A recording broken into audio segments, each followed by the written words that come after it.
અને એ આદિવાસી વિકાસના ફંડનો જે દુરુપયોગ થઈ રહ્યો છે અને જે કૌભાંડો ચાલી રહ્યા છે એના વિશે છે.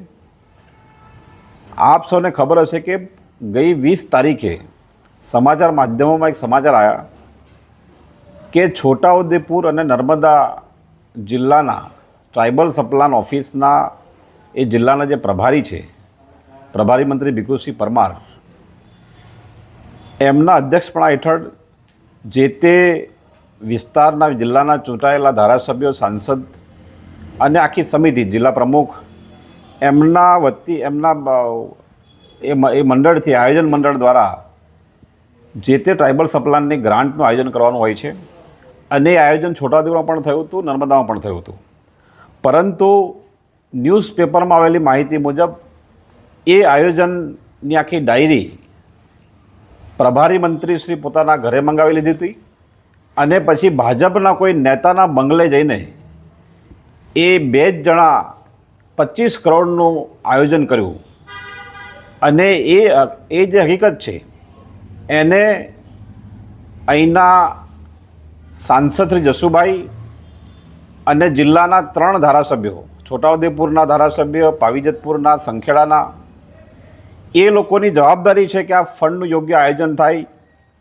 પરંતુ આ ફંડ એક મંત્રી, પ્રભારી મંત્રી જે છોટાઉદેપુર વિસ્તારના એ પ્રતિનિધિ નથી, અહીંના લોકોએ એમને વોટ આપ્યા નથી, તો કયા અધિકારથી એ આ ફંડ ઘરે બેસીને આયોજન કરે છે? આ ખૂબ જ ગંભીર મુદ્દો છે. અમને લાગે છે કે આ તો અહીંના જે ટ્રાઇબલ સપ્લાન ઓફિસર છે, IAS અધિકારી છે, એ આ હકીકતને બહાર લાવ્યા અને એનો વિરોધ કર્યો, વાંધો લીધો, એટલા માટે આ બહાર આવ્યું છે.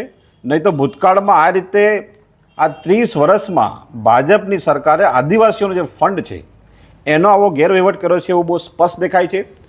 આપ સૌને ખબર છે કે પાછલા સમયમાં છોટાઉદેપુર અને દાહોદમાં 50 કરોડ જેટલું ટ્રાઇબલ સપ્લાનનું જે ફંડ છે એ નકલી કચેરી કૌભાંડમાં વપરાઈ ગયું. એ જ આ ઘટના છે એવું અમે માનીએ છીએ. અને અહીંના જે પ્રતિનિધિઓ છે એમની જવાબદારી છે કે લોકોના અધિકારના ફંડની ચોકીદારી કરે. એ પોતે ચોકીદાર હોવાનો દાવો કરતા હોય છે પણ ચોકીદારી કરે, જે કરી રહ્યા નથી. તો એમના માટે આ ભયંકર શરમજનક છે. એ લોકોએ જે લોકો એમને વોટ આપ્યા છે, એ મતદારોને એમણે દ્રોહ કર્યો છે, એમની જવાબદારી છે એ નિભાવી નથી રહ્યા. તો અમે આ એક પત્ર લખ્યો છે. આ પત્ર અમે અહીંના સાંસદ જસુભાઈ રાઠવા, અહીંના ધારાસભ્ય રાજેન્દ્રસિંહ રાઠવા, જેતપુર પાવીના ધારાસભ્ય જયંતિભાઈ રાઠવા અને સંખેડા ધારાસભ્ય અભયસિંહ તડવી અને જિલ્લા પંચાયતના પ્રમુખ મલકાબેનને ઉદ્દેશીને અમે આ એક પત્ર લખ્યો છે કે આ રીતના ફંડનો જે દુરુપયોગ થઈ રહ્યો છે એ દુરુપયોગ અટકાવવાનું તમારી જવાબદારી છે. તમે બોલ્યા નથી. આજે 20 તારીખના જે સમાચાર આવ્યા છે, આજે તારીખ 24 થઈ છે, 23 થઈ છે, આટલા દિવસ સુધી હજી પણ એમણે કોઈ પ્રતિક્રિયા આપી નથી. મતલબ કે એ આ જિલ્લાના લોકોના જે વિકાસના જે ફંડ છે, અધિકારના ફંડ છે, એનો કેવી રીતના ઉપયોગ થવો જોઈએ એના માટે બિલકુલ બેદરકાર છે. અથવા તો એમની પાર્ટી જે પ્રકાર નિર્ણય કરે છે, પાર્ટીના દબાણમાં આ સાંસદ અને ધારાસભ્ય કશું જ બોલતા નથી. એ અમે બહાર લાવવા માંગીએ છીએ. અમે એમને પત્ર લખ્યો, તમે બોલો, અને તમે જો નહીં બોલશો તો અમે આનું આવેદનપત્ર આપીશું. કોંગ્રેસ પાર્ટી લોકોમાં જાગૃતિ ફેલાવીશું અને કલેક્ટરને અમે એના મારફત રાજ્યપાલને આવેદનપત્ર આપીશું અને આનો અમે સખત વિરોધ કરીશું. આ અમે આ પત્રમાં લખ્યું છે. અમને આશા છે કે આ પત્ર વાંચીને સાંસદશ્રી આ ધારાસભ્યો 3 અને જિલ્લા પંચાયત પ્રમુખ એનો ખુલાસો કરશે અને એમની જવાબદારી છે પબ્લિક માટે. એમને લોકોએ વોટ આપ્યા છે, એ જવાબદાર લોકો છે. તો એ આના વિશે શું કર્યું એનો ખુલાસો કરી અમે વિનંતી કરીએ છીએ. અને સાથે જિલ્લામાં જે કૌભાંડો થયા, આ સાયકલનું કૌભાંડ હજુ પણ ચાલુ છે, નકલી કચેરી કૌભાંડ, નલ સે જલનું કૌભાંડ, આવા જે કૌભાંડો થયા છે એ આ રીતના થઈ રહ્યા છે. અને અહીંના જનપ્રતિનિધિઓ આ બધા કૌભાંડો વિશે ચૂપ છે.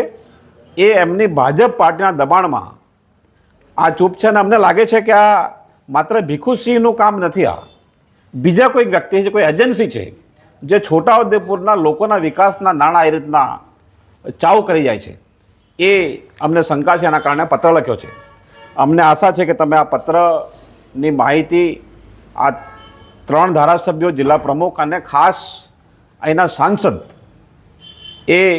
એમને આ પૂછશો અને એ લોકો શું આના વિશેની વાત વિરોધ કે રજૂઆત કરી રહ્યા છે એ ખુલાસો કરાવશો એમ વિનંતી કરીએ છીએ. મને લાગે છે કે ભીખુસિંહ જે છે એમને અમે મળ્યા છે અને ભીખુસિંહ આટલા મોટા ફંડનું આયોજન કરી શકે એવી ક્ષમતા ધરાવતા નથી. એટલે કોઈક એજન્સી છે જે કદાચ આ બધાને પોષે છે, ટુકડા ફેંકી આપે છે, એટલા માટે કોઈ બોલતું નથી અને ભીખુસિંહ એના હાથા બન્યા છે એવું અમને લાગે છે. અને પ્રભારી મંત્રીઓ જે છે એની આ જિલ્લામાં એ અમારા પ્રતિનિધિ નથી. અહીંયા કોઈ લોકોએ એમને વોટ આપ્યા નથી, તો અહીંના વિકાસના નાણાંનો વહીવટ, આયોજન ઘરે બેસીને એમને કરવાનો કોઈ અધિકાર બનતો નથી. આ ગુનાહિત કૃત્ય છે અને સરકારે પણ અહીં નોંધ લેવી જોઈએ અમે માનીએ છીએ. જે પત્રકાર મિત્રોને આની જે માહિતી મળી છે તદ્દન ગલત માહિતી મળી છે. મનસ્વીપણે કોઈ જ આયોજન કરવામાં આવ્યું નથી. માત્ર ને માત્ર જે 25 કરોડ રૂપિયા છાપવામાં લખ્યા છે એની સામે માત્ર 3 કરોડ રૂપિયાનું જ ફેરફાર કરવામાં આવ્યો છે અને એ પણ પદાધિકારીઓને કહેવાથી અને મિટિંગમાં જે ચર્ચા થઈ છે એના અનુસંધાનમાં આટલું જ ફેરફાર થયો છે. એટલે 25 કરોડની માહિતી બિલકુલ ગલત છે, ખોટી છે, ખોટું જ છે, તદ્દન પાયા વિહોણો છે. અને અમારી પાસે તો પ્રૂફ છે, અમે તો એવિડન્સ સાથે વાત કરી છે.